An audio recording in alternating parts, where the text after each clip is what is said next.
پہلی بات یہ کہ پوری دنیا میں یہ حقیقت مسلم ہے کہ جتنی بھی کتابوں کے بارے میں یہ خیال ہے کہ وہ آسمانی ہیں، الہامی ہیں، یا جتنی کتابوں نے خود دعویٰ کیا ہے کہ وہ اس کائنات کے خالق کے کلام پر مشتمل ہیں، ان میں سے صرف ایک کتاب ہے قرآن مجید، جس کی انٹیگریٹی، اوتھینٹسٹی، اس پر قطعاً کوئی حرف آج تک نہیں رکھا جا سکا۔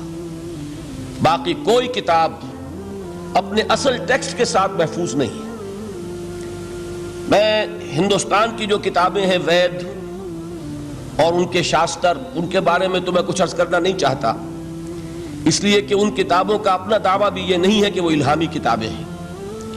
عام طور پر خیال یہی ہے کہ کچھ رشیوں منیوں کی اپنی تصانیف ہیں، لیکن جن کتابوں کا دعویٰ ہے، تورات، ہم بھی اس دعوے کو تسلیم کرتے ہیں کہ قرآن نے اس کی تصدیق کی ہے۔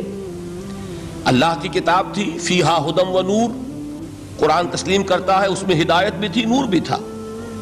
لیکن یہ کہ تورات کے ماننے والے خود تسلیم کرتے ہیں کہ وہ اصل تورات آج دنیا میں کہیں موجود نہیں۔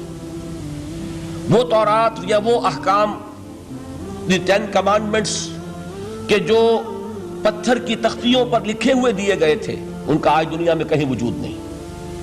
پھر یہ کہ مزید حضرت موسیٰ علیہ السلام سے جو 5 کتابیں منسوب ہیں، سفر پیدائش اور سفر خروج وغیرہ، ان کتابوں کے بارے میں بھی یہ سب تسلیم کرتے ہیں کہ 7ویں صدی قبل مسیح میں جو ایک بہت بڑا حملہ ہوا تھا، یروشلم برباد ہوا، پہلے اسیریوں نے حملہ کیا، پھر بیبیلونیا کا بادشاہ نیبوکڈ نظر، اس نے شدید حملہ کیا، یروشلم کو تباہ کیا، اینٹ کی اینٹ بجا دی۔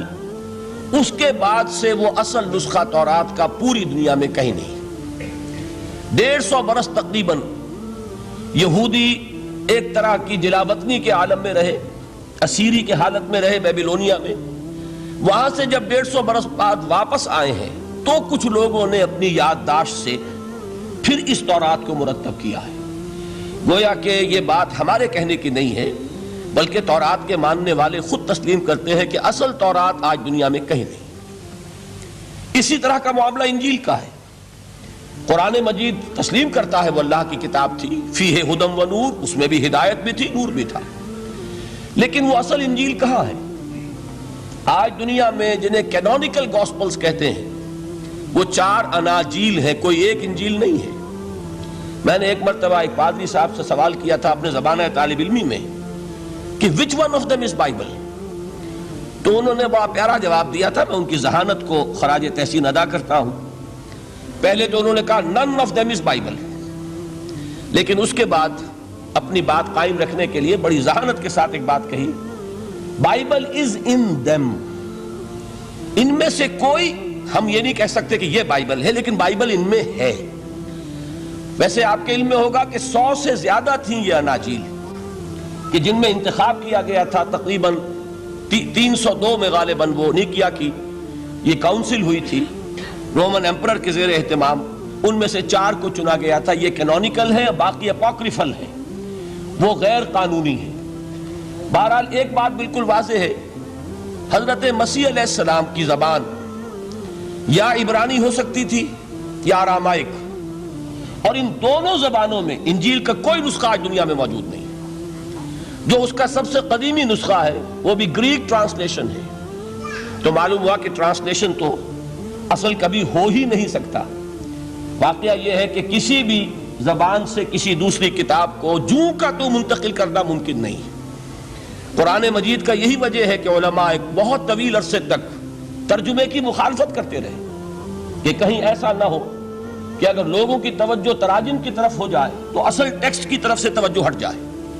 لہذا آپ کے شاید علم میں ہو کہ جب پہلی مرتبہ ہندوستان میں امام الہند حضرت شاہ ولی اللہ دہلوی رحمۃ اللہ علیہ نے فارسی میں ترجمہ کیا تو بعض علماء نے ان کے خلاف باقاعدہ شورش برپا کی کہ آپ نے ایک غلط کام کیا ہے، قرآن مجید کا ترجمہ نہیں ہونا چاہیے، اس لیے کہ ترجمہ اصل نہیں ہوتا۔ آپ یقین کے ساتھ کبھی نہیں کہہ سکتے کہ آپ نے ایک زبان کے مفہوم کو دوسری زبان میں جوں کا توں ادا کر دیا۔ بہرحال ان دونوں کتابوں کے بارے میں ان کے اپنے ماننے والے اس بات کا اعتراف کرتے ہیں کہ وہ اصل کتابیں کہیں نہیں، اور دنیا میں سب نے تسلیم کیا ہے کہ قرآن واحد کتاب ہے۔ یعنی وہ یہ نہ مانے کہ یہ اللہ کا کلام ہے، لیکن یہ تسلیم کرتے ہیں یہ وہی کتاب ہے جو محمد نے صلی اللہ علیہ وسلم اپنی امت کو عطا کی۔ یعنی اصل میں تو یہ حضور کو ملی اللہ سے، اللہ نے دی امت کو، لیکن یہ کہ وہ پہلی بات کو مان لے تب تو وہ مومن ہو جائیں گے۔ میں نے اسی لیے کہا تھا کہ غیر مسلموں کی گواہی میں پیش کروں گا سب سے پہلے، اور یہ اس کی فہرست مجھے دینے کی ضرورت نہیں ہے، یہ بات میں پورے اطمینان کے ساتھ کہہ رہا ہوں کہ بے شمار مستشرقین نے اس بات کو تسلیم کیا ہے کہ یہ ماننا پڑتا ہے کہ اس کا ٹیکسٹ جو ہے پریزروڈ ہے، یہ محفوظ ہے، اس کی انٹیگریٹی، اوتھینٹسٹی، اس کے بارے میں کسی شک و شبے کی گنجائش نہیں۔ یہاں تک کہ اس کی قرأت میں اگر کہیں کوئی فرق ہے وہ فرق بھی محفوظ رکھا گیا ہے۔ یہ 7 قرأت اور 10 قرأت کے جو قاری جو آپ کو ملتے ہیں، یہ ایک فن ہے اپنی جگہ پر، کہ ذرا سا اس کی موڈ آف ریسیٹیشن کے اندر بھی اگر کوئی فرق ہے تو وہ فرق بھی محفوظ ہے۔ یہ نہیں ہے کہ جو شخص جس طرح چاہے پڑھ لے، بلکہ یہ کہ اس کا ایک ایک شوشہ محفوظ، اس کو پھر یہ کہ سب سے بڑی بات یہ کہ اس کی حفاظت کا ذریعہ لوگوں کا حفظ، ان کے سینوں میں اس کا جمع ہو جانا۔ خود نبی اکرم صلی اللہ علیہ وسلم سے اللہ تعالیٰ نے فرمایا تھا کہ لا تحرک بہ لسانک لتعجل بہ ان علینا جمعہ وقرآنہ فاذا قرأناہ فاتبع قرآنہ ثم ان علینا بیانہ۔ اے نبی آپ اپنے اوپر مشقت نہ لیجئے، اس کتاب کو یاد کرنے کے لیے اپنی زبان کو تیزی سے حرکت مت دیجئے، ہمارے ذمے ہے اسے آپ کے سینے میں محفوظ کر دینا، پھر جب ہم تمہیں پڑھوائیں تو اسی ترتیب سے پڑھنا۔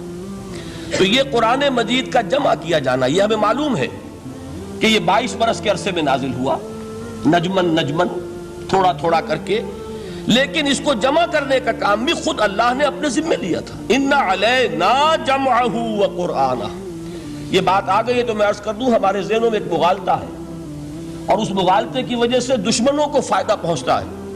ہمارے ہاں عام طور پر چونکہ قافیہ ملانے کی کوشش ہوتی ہے تو جمعہ کے خطبات میں حضرت عثمان رضی اللہ تعالیٰ عنہ کے نام کے ساتھ کہہ دیا جاتا ہے جامع آیات القرآن۔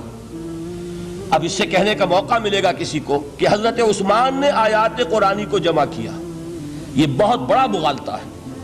اصل میں حضرت عثمان رضی اللہ تعالیٰ عنہ نے ایک نسخے پر جمع کیا ہے، کتابت شدہ کتاب کی شکل میں نسخہ جو ہے اس کو فراہم کرنے والے حضرت عثمان ہیں، ورنہ جمع تو اللہ نے کیا محمد کے سینے میں صلی اللہ علیہ وسلم۔ جمع قرآن کا معاملہ اللہ نے اپنے ذمہ لیا، یہ خود حضور کے ذمہ نہیں چھوڑا، نہ صحابہ کے ذمہ چھوڑا، بلکہ یہ کہ ان علینا جمعہ وقرآنہ، ہمارے ذمہ ہے اس کو جمع کرنا اور پڑھوا دینا۔